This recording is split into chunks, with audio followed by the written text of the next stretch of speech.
Mr. Om Puri, welcome to the show, sir. Thank you, sir. Thank you. I want to start off by saying that you now seem to be a veteran of Hollywood films, from Jack Nicholson's Wolf to Ghost in the Darkness with Val Kilmer, and now A 100-Foot Journey. So has it gotten any easier or better with your counterparts in the West, or is it still as difficult to approach a role? No, it is becoming more and more comfortable. I'm lucky and happy and also deserving to get the kind of work I've been getting in the West. I'm proud that I'm representing India. They all have been very, very happy with my work. This is the director of the award-winning Chocolat. So did you have a lot of sessions with him before you started filming? Were there Skype sessions, email sessions, or did you go and meet him somewhere? What is the preparation like, and what kind of a person is Lasse Hallstrom? When I was told that Lasse Hallstrom will be directing this film, then I started seeing his films, frankly.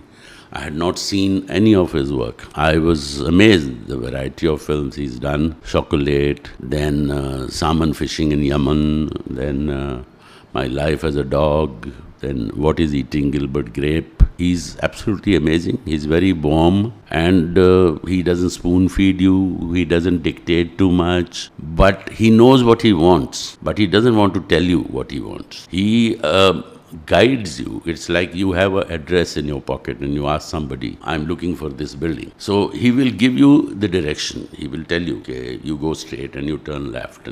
But he doesn't tell you the destination. You search your destination. And there is one sentence which I will never forget, which no director have ever told me. He takes number of takes, and with each take there is an improvement. Sometime he would say, okay, let's do one for fun. One day he told me, the scene was well done and it was almost like a choreographed. He said, Om, do one more. Just mess it up. Now mess it up. I said, what does he mean by mess it up? So it is like you have choreographed a scene, and he wanted to destroy that choreography because it is traditional, and he wanted something untraditional. In real life, you are awkward, you take pauses, you could be abrupt, you could think. So I loved that sentence when he said mess it up. And I did mess it up. I mean, clumsy moments and things like that, and he loved it. Helen Mirren is an Academy Award winner for The Queen. This must be so wonderful. There's a scene in the trailer where there's really a kaante ki takkar between two phenomenal actors, where she asks you what you're doing in a particular property, and she says, and you ask her back what she's doing, and you say, I'd like you to say that line about the trespassing. Just narrate that dialogue. Well, do you own this place? And she says, no. Oh, then he smiles and he says, well, you are trespassing too. Talk about this wonderful lady and working with her and spending time with her in France, on the set, off the set. It was amazing. I saw Queen and she was wonderful. And there's one more film I saw of her in which she was absolutely brilliant again. I forget the title of the film, but she plays the wife of Tolstoy, this great Russian writer. She goes hysterical, very dramatic role she did. So I was looking forward to meeting her. I was shooting already. She joined us after about 10 days. I was waiting for her to arrive, and I also thought in my mind how I'm going to meet her. One day we had a lunch break and I was having lunch, and suddenly I heard Helen Mirren. I said, where is she? She said, oh, she's sitting on that table. I looked at that table. I couldn't recognize her from a distance because she has a wig in films, but she has kept very short hair, almost like a boy cut. And then, of course, I recognized her. She got up with her plate to pick up some food, and I fell on my knees. I said, Her Highness, I'm your slave. She started laughing. She picked me up and hugged me, etc. Three times I cooked food for her, and she used to take this little box home because she was staying in the countryside. I was staying in the town in an apartment. Her husband had also come for a few days, and they both loved my dishes. What did you cook for her? Did you do some chicken, some mutton? What did you do? Well, I did cook chicken also, but normally I cook vegetarian, and I had made cauliflower and potatoes. And then I made curry, Punjabi curry with pakodi and things. And one day I made some bhajiyas, which was brinjal, cauliflower, onion, potato, mixed kind of bhajia. This boy Manish Dayal, one doesn't know too much about him here. I mean, he's done a few parts in other movies, but in India not much is known about him. It's quite interesting that you play a migrant family. Talk about your role and your interplay, your relationship with this boy? Well, Manish Dayal is a very bright boy and a good actor. He's done a wonderful job. It was absolutely fabulous to work with him. He has a good sense of humor as well. I don't know much about his work in the past, but in this film, he's brilliant. Have you read the book, The 100-Foot Journey? It's based on this best-selling novel, or did you purposely not read it because you wanted to give your own interpretation to the character? I didn't want to read the book. I just wanted to read the script, because a lot of times it happens that a lot of things are not used in the script, which is there in the novel, and it confuses you as an actor. So I didn't read the book.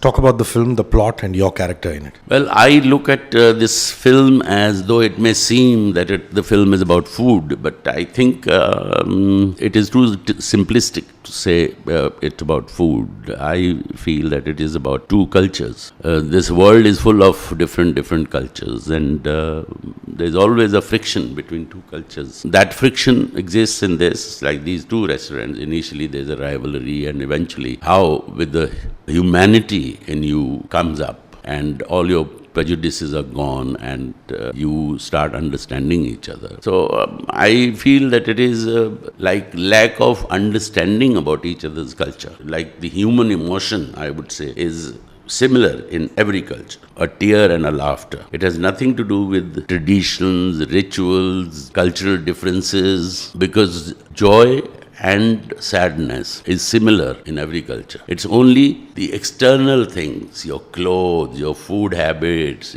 Some people are noisy when they talk, some people are soft when they talk. When you say Italians are talking, they may be discussing which restaurant should we eat. But somebody who doesn't understand their language will think that they are fighting. But actually they are not. Similarly, Punjabis and South Indians would be softer, gentle. Also, I look at it as parallel to love stories. One young lovers, my son and the other French girl, and one Helen Mirren's character and mine, because eventually they become like, both are lonely people, and their relationship develops into a kind of affection for each other and concern for each other and compassion for each other. It's almost like an affair. Mr. Puri, the producers of this film are Oprah Winfrey, Steven Spielberg. Reliance has a stake in it. Did you interact with any of them closely, Oprah Winfrey in particular? Or have you met Mr. Spielberg in the past? A bit about that. No. I met Oprah Winfrey. She had come on the set. She spent 3 days with us, and she was very nice. She was very pleasant. She did namaste, with her folded hands. We exchanged pleasantries, and she also talked to me about that she's going to South Africa after this, and after that she's going to go to Hrishikesh. And she seemed that she's interested in meditation and spirituality and things like that. So I was reading a book by Eknathishwaran, who is from South, and he was a professor in America. He wrote a number of books on mythology and also on spirituality. So I gave her a book, and she sent me an email that on the flight I was reading your book, and it's very nice. Thank you very much. And Spielberg I have not met. He was supposed to come on the set, but he didn't. There was a rumor that he didn't come on the set because then people may think that I've come to dictate something to the other director. But I will be meeting him on the 4th when the premiere takes place in New York, and after that we will be having a dinner. So I will get this opportunity to meet him. Mr. Puri, why does this Indian family migrate to France? Is that established in the story? Is there any particular reason they do, or is it just for business interests? No, it is established in the sense, we know that a lot of Indians migrate abroad, whether it's England or Canada. There's a large community of Asians who have migrated to foreign countries. And in this case, they had a restaurant running here in India, and riots take place. In that riot, their restaurant is destroyed, and his wife dies here. Juhi is playing that part. And after that, you see suddenly this family have been traveling. It is mentioned that they were in England, and they went to Italy, and then eventually they land up in France. Which is the Hollywood role that is closest to your heart? It's like asking a father about his favorite child. But from City of Joy, East is East. I marvel at all your finely nuanced performances. Which has been closest to your heart thus far? The closest to my heart is a film British film called My Son the Fanatic, Hanif Qureshi's short story, which was developed into a feature film. For that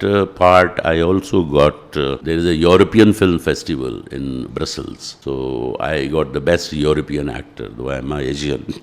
But the award is called the best European actor. I got that for that film. And it was also shown in Cannes, where it was appreciated very well. That is my favorite film. And it is very, very relevant today with all those youngsters who are turning terrorists all over the world, etc. I did read somewhere on print saying, you said it's unfortunate, but the domestic film industry, the Indian film industry, doesn't appreciate me as much anymore. Is that true? Do you feel that deep down inside? Is there a bit of sadness at that? I don't blame commercial cinema, because the kind of films which we make, there's no place, I mean, I'm grateful to commercial cinema because they've provided me with whatever little luxury I have. I'm having a decent life is because of commercial cinema. Status of a good actor, I got it from the art cinema. My work with Govind Nihalani and Shyam Benegal. This is an unfortunate part that unlike the West, where even senior citizens, senior actors can play main roles because the films are such. But here it is, those kind of films are not made. In films, elderly parts are your girl's father or a boy's father, or a police commissioner. You're not really playing any meaty roles. You did talk about your favorite film in the West. Now pick one favoritist film of yours here domestically. I mean, there's so much to choose from. Anything that is closest to your heart? Well, for obvious reasons, the closest to my heart would be Arsatya. It was author-packed role. It will be a landmark in Hindi cinema forever. And it was, and also it was like my lottery. After that, I started getting work in the film industry. A lot of your fans were very worried about your health because in between we got news that there was a problem with your throat. Is that all sorted now? Just clarifying so that all your fans know you're well. I know there's been a lot of curiosity, a lot of calls I've been getting. And I don't know who gave this little news that I am hospitalized. I was hospitalized for 2 days for little tests because I had white marks on my cheek. I went to a dentist and he said, I suggest you get it checked. So I went to check and they did biopsy. Nothing came out. It's benign. And, so everything is fine. I'm back. I was in hospital for 2 days. Wonderful to know you're right. Just last few questions before we wrap up. Your best friend in the industry and your best friend outside the industry. I want you to pick two people. Nasiruddin Shah and me, we have known each other from 70 to now, 30, 40, 44 years. And we were together in drama school, we were together in film school, Pune. Our friendship is not that we have to meet once a week. Whenever we meet after 6 months or whatever it is, one never feels that we've not been meeting in between. Outside the film industry, well, there is one person whom I have known for not many years, maybe past 10 years or so. We were together in a film called King of Bollywood, which we shot in London. And much younger than me, Manoj Pava. That is one house where I don't call. I can just barge in at any time. 6 o'clock in the morning, 12 o'clock at night. And without any warning, I can walk into the house. A teacher or a mentor that you remember, either in the industry or from your school days? Somebody who just turned around and said, I learned so much. Teacher is Al-Qazi. Al-Qazi, who was the director of National School of Drama, he not only taught us acting, he also built our character. That is one teacher. Have you ever taken a photograph that you've said, wow, what an amazing photo, on your phone or otherwise? A photo that you clicked that you're really proud of? Could be of yourself, your family, some scenery. I have a couple of pictures of my son, for example, when he was tiny. I remember when we were making his passport, he was a little less than 1 year. He was about 10 months, I think. And he couldn't stand. So how do I click his picture? So I put him against a wall, left him. He felt that he's standing and he started grinning without teeth. So he looks like an old man. And I took that picture, which is on his first passport. Last question, the most exotic destination you've been to, either for a holiday or to shoot? beautiful destination? Vancouver. I love Vancouver. It has everything. It has hills, it has sea, and the city is also not flat. It's up and down. It's like Pali Hill or Malabar Hill, or, like that. Mr. Puri, thank you for being on 94.3 Radio Once. Thank you. You also have a wonderful voice. Thank you, sir.